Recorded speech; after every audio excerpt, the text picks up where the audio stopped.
because there's a lot of confusion over it, okay? Yeah. Okay. An MGA is generally somebody who underwrites on behalf of a carrier that for that line of business doesn't want to have the people or the brick and mortar in place where they're selling it. Okay? Okay. An MGU is somebody who generally went out and has either acquired some reinsurance or has put together a program and is taking risk on behalf of themselves with the carrier who's issuing the paper, the risk bearer as such, and therefore, they're doing underwriting on behalf of those carriers as well. But there's a risk transfer piece there where in most MGA cases, it's not. There is no risk transfer. The MGA is basically providing, It's just the distribution channel, basically. Correct. And so the MGUs will generally operate through, in many cases, wholesale brokers to distribute their products. Okay.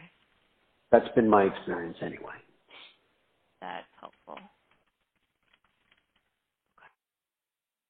And then now I guess we could touch on the competitive landscape if that works. Maybe we could start with ICAT and then maybe move to Orchid and AmRisc, if that works. Okay, sure.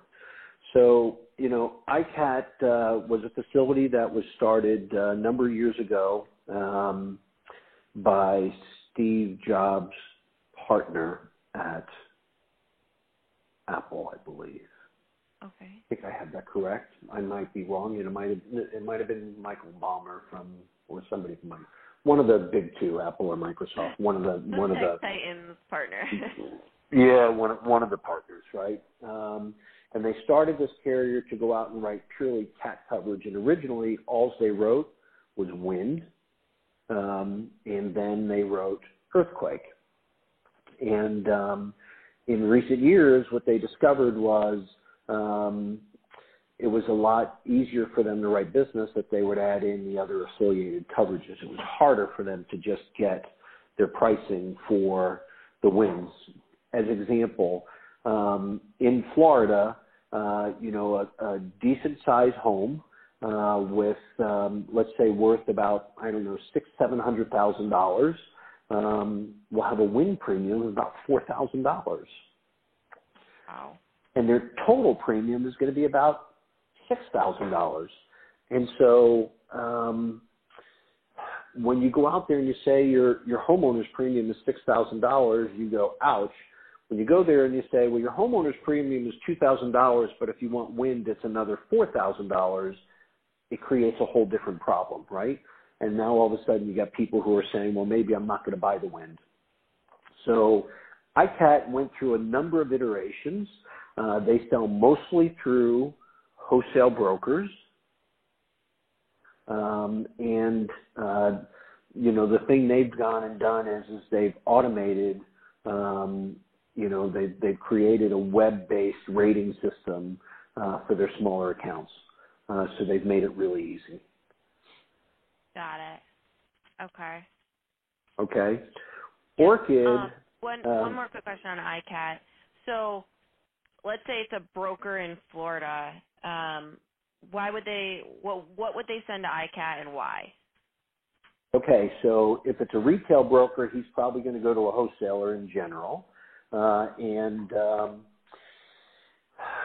he might send business to ICAT that is literally right on the beach.